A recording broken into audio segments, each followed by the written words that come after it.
Hi, Purpose Partner. Welcome to another episode of Rise to Your Purpose, a personal and spiritual development podcast for female entrepreneurs with a mission. We are your hosts, Brandie and Natalie. We are founders of Victorious Entrepreneurs Rising, where we guide women to build profitable businesses online through diversifying your income, using kingdom principles in marketing, and operating in a spirit of rest so that you can create kingdom impact. After this episode, be sure to join our Purpose Partner Facebook community and get your copy of our Rise to Your Purpose devotional so we can continue to serve you as we partner together in our faith and business. Let's dive into today's episode.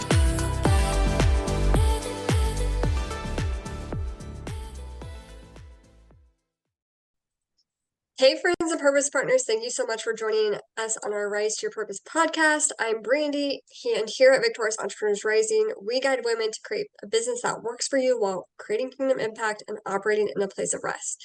Today, I'm so excited to introduce you to my friend Dawn Rose.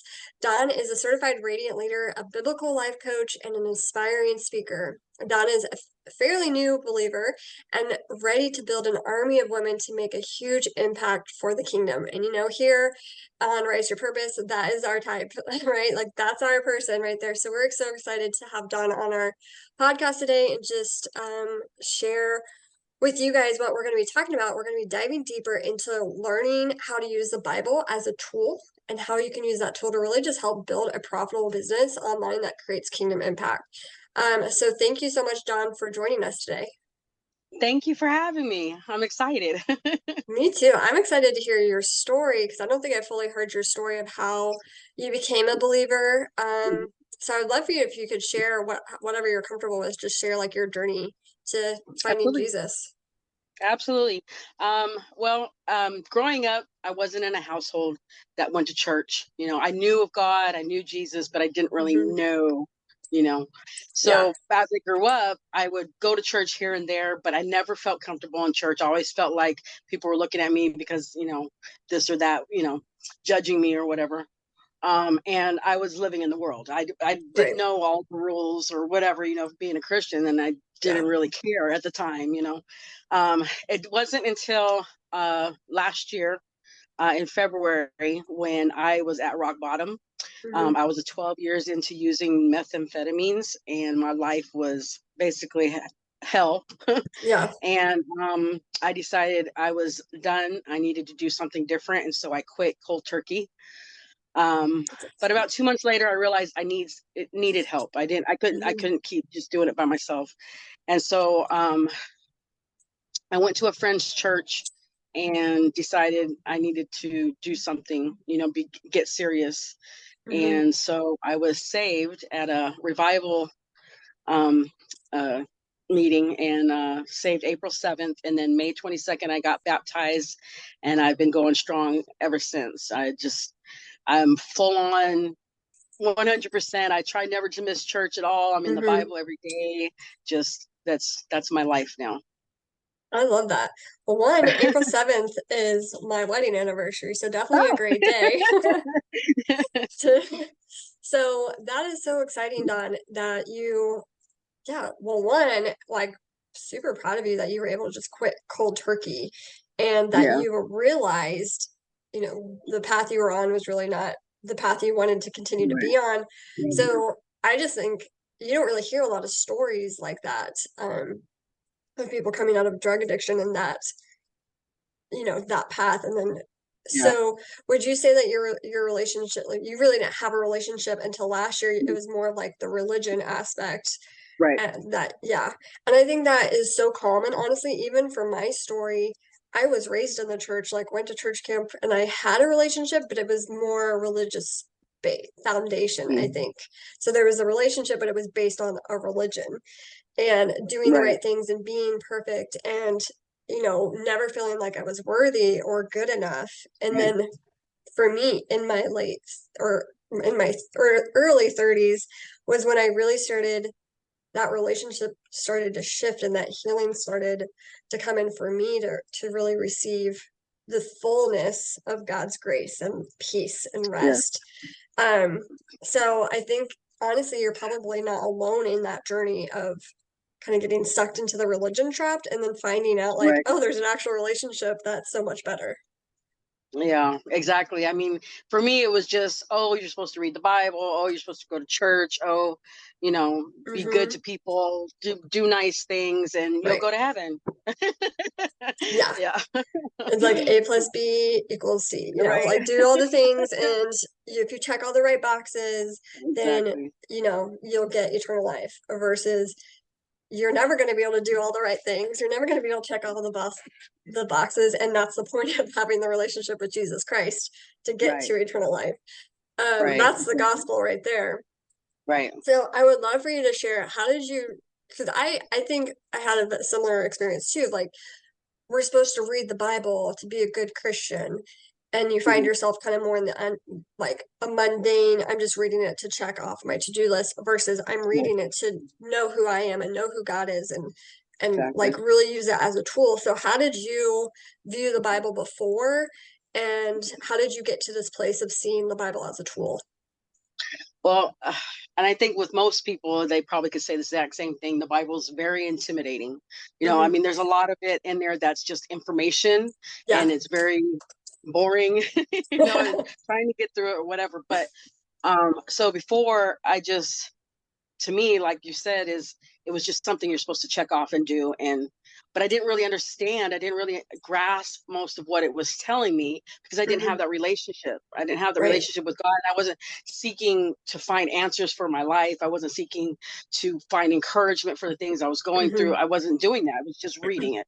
Yeah. And so I didn't know how to use it as a tool before. But recently, over the last few months, being at Girl Power Alliance, I've dug deep into that relationship, and how when you're going through something, there's something in the Bible that can help you. There's different verses, different whatever books that are talk about, this is what the life we should be living, right? To get closer to God, to glorify Him, to do the things that make this world better, Right. to follow Jesus, to live the life that He lived, not perfectly, obviously, because we're never going to do that, but Yeah. to follow it closer and to get closer to that, goal, Yeah. you could say, Yeah. Yeah. And I so now, love, oh, go go ahead. ahead. I I was would gonna just say, say, like, so now, sorry, you go ahead. I'm gonna. okay. So now, if I'm going through something, I specifically go and I'll research, like, where can I find in the Bible something about this, and I'll go and I'll look at that and cross reference it to different ones, and it's just amazing now. Can you share like a more specific example of, I had this issue and I went to the Bible and I got this like answer or this encouragement? Oh, um, let's see. I was Now, I'm not going to be able to remember the verse or anything like that, That's because okay. I'm not that far yet. No, you're But good. there's been a few times since I got sober, that I've been like, so how do I get through, like, dealing with the people that, like, the guy I was in a relationship with who's still using? How do I um, try to communicate with him what I'm doing in my life, rather than, like, condemn him for what he's Right. doing, right? So I would go in there and, like, find a verse that talks about how to build I don't know how to explain it, but, like, basically how to build that relationship without condemning him for what he's doing, and continue doing what Right. I'm supposed to do, Right. right? It Yeah. didn't work out, but but at least Not I went yet. about it that way, Yeah. rather than just saying, oh, you're this, you're that, because that's how I always felt people were judging me, is I'm Yeah. doing this and I'm doing that, and I didn't want to be that person. Right. I didn't want to be. So I always go there first and find the help there first. Yeah, no, I think that's a great example. And I just want to say, yet for your friend, right? Like, Right. God, I'm we can still still praying pray over for them. him. Yeah, work for his heart, work on his heart. But I think, yeah, like for anybody, we are called to help others bridge that gap, right? Like, Yeah. introduce them to Jesus, but we have no control of the result. Like Michelle Schaefer says in Girl Power Alliance, like, we'll do the work, we'll listen and be obedient, and God's in charge of the result. And so, but I Right. think how we do the execution of being obedient, right, Mm-hmm. is in the Bible. Like, okay, well, how Mm-hmm. did Jesus love others? How did Jesus, like, Right. get to marry a prostitute and convert her to be a follower and a disciple and a leader for him? Mm-hmm. How did he love the least of these, like Zacchaeus, who was, Mm-hmm. in that time, like as a Jewish tax collector, like Mm-hmm. basically outcast from the Jewish Mm-hmm. community. And Jesus loved him and had lunch with him, and Zacchaeus repented and gave back everything he had taken from his own people. Right. So like, how do we? That's been a question of mine. Like, how do I love like Jesus? How do I like Right. talk to people like Jesus did, where he literally called out all that, like the woman at the well, like he called out all of Mm-hmm. her sin, and Mm-hmm. she ran and told everybody about who this amazing person was, Right. Jesus, the Messiah. So yeah, I think that's a great strategy. And I'm very similar to you, where I have this like entrepreneurial mindset. So when I'm reading the Mm-hmm. Bible, I'm like, how can I turn this into a principle or strategy for my Right. life and business? Yeah. Um, and it may like, I don't know for you, like it makes the Bible more exciting for me. And like I'm reading Yeah. Leviticus right now, and that is like a hard book of the Bible. Yeah. Um, and it's really like going through all the laws right now and all of like here's what you should do and shouldn't do. And so gleaning, okay, sorry, my son just like It's knocked okay. over a basketball hoop. um but yeah, so like I think when you go into the Bible with a question, or Mm-hmm. you're seeking to know more of God or more of who you are, or more of like, well, how do I operate in this way, it does bring the Bible to life. It does bring Right. it makes it the living word that it is. Right. Right. So when you read the Bible, like what perspective do you find yourself reading it from, in this season of your journey? Well, the only thing can compare it to is like a child, because Mm, I'm so new. I'm so new to this, so everything is just yeah. like, you know learning how to become the woman. I mean, physically I'm a woman, but in my Yeah, you're soul, in my spiritual. brain, Hmm. all that, it's I'm a baby still, and Yeah. so it's like I'm crawling still. I'm not even walking yet. I'm Yeah. still crawling.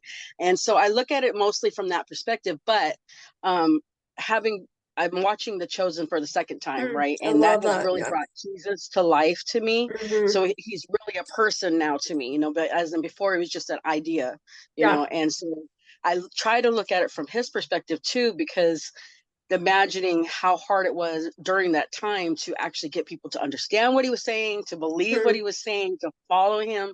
I can imagine how much his heart hurt, how, you know, and so I try to look at it from that way too. Like, what would he have been going through during this? How would he would have been feeling? So Hmm. I try to do both.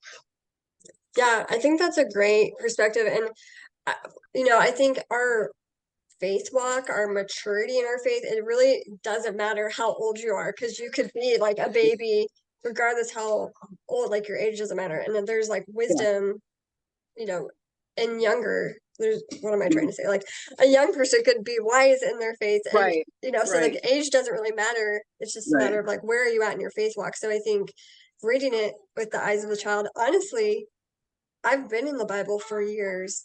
And last night I was reading Daniel and the Lion's Den to Elijah, and like straight up reading it from the Bible, not just like a little, Right. kid book or whatever. Um, and reading it kind of like a story. So I was like kind of doing voices with the king and the administrators, and Daniel, and Right. and all the things, and it kind of like made it fun to read it through the eyes of a child, and like, okay, how can I make this make sense to a 3-year-old? And talking about like, do you think that Daniel's gonna make it out of the lion's den? And then talking about like, guess what? God brought an angel, and the Yeah. lions, and it made it so much honestly fun for me, because like you said, like you just kind of read it sometimes and it's just a story, and then you move on with your life, instead of like Right. reading it to understand and glean okay, what's the wisdom here? Is there a Hmm. context that I can apply this to my own life right now? Right. Um, understanding the context of this time it was written in, but then also how can I apply this to modern day age? And I think Right. that's part of the fun of reading the Bible Right. and learning those different, oh, here's a principle or here's a strategy that I can actually use in Right. 2023. Right. I think what helped me is I got one of those what is it called? It's one of the educational Bibles where it has the Like a whole study context of, Bible. right, the study Bible. Yeah. It's like it tells who's talking, what situation, where they are, what Yes. Yeah. time frame, all that, and it makes it so much easier to understand Mm-hmm. from that, and then it has all the side notes and tells you each verse, each section of the Mm-hmm. chapter, what's happening and how to apply it and how to understand it better. So that Yeah. totally changed the game for me. No, I think that's awesome. I have a similar Bible where it has like before the chapter or like the book starts, Hmm. it's like breaks down. Yeah, similar to what Hmm. you mentioned. Right. So that is awesome. So have you gotten far enough into the Bible where you've been able to take like principles and strategies and apply them to your business or apply them to your life? Like, can you provide an example? Um, I'm starting to. That's where I'm at now, is learning how to do that. Mm-hmm. Um, I've got a lot of life going on, so it's hard to be as consistent as I want to be. But definitely when I sit down and uh, work at it, I try to make sure I'm doing things in a Christian way, like I don't want, I have two businesses. I mean, I have Mm-hmm. GPA plus another business, and I want to bring, you know, uh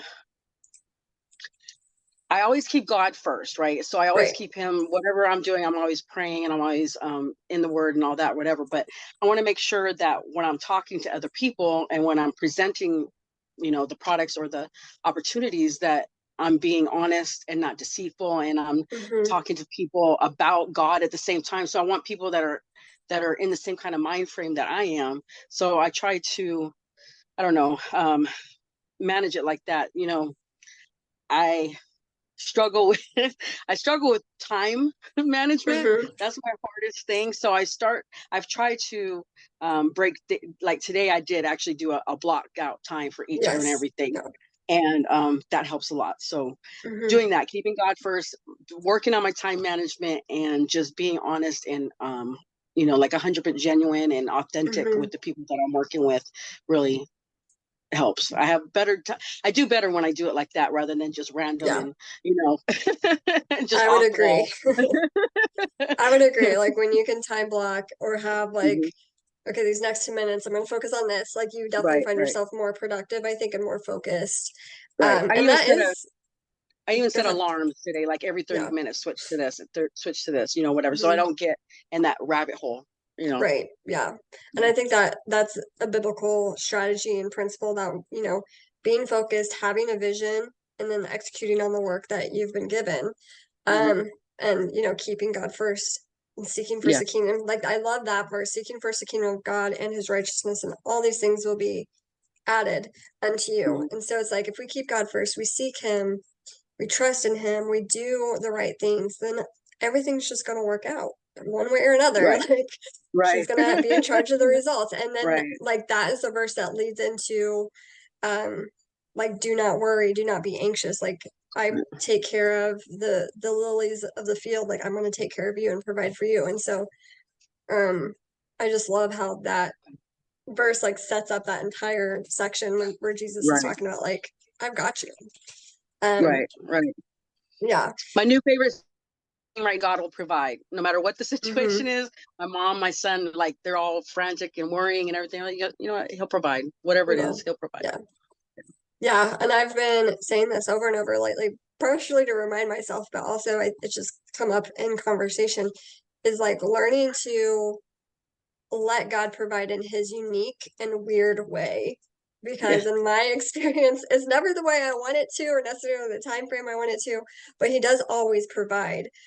And Right. so I talk a lot about going into that posture of surrender to receive. So when we like Mhm. surrender and just have our own, when we're in a posture of surrender, our hands are open, Right. which also puts us in a posture to receive God's perfect love, his perfect will, and his perfect provision and timing, and kind of takes us out of the way of that. So yeah, like I love reading the Bible, especially as an entrepreneur.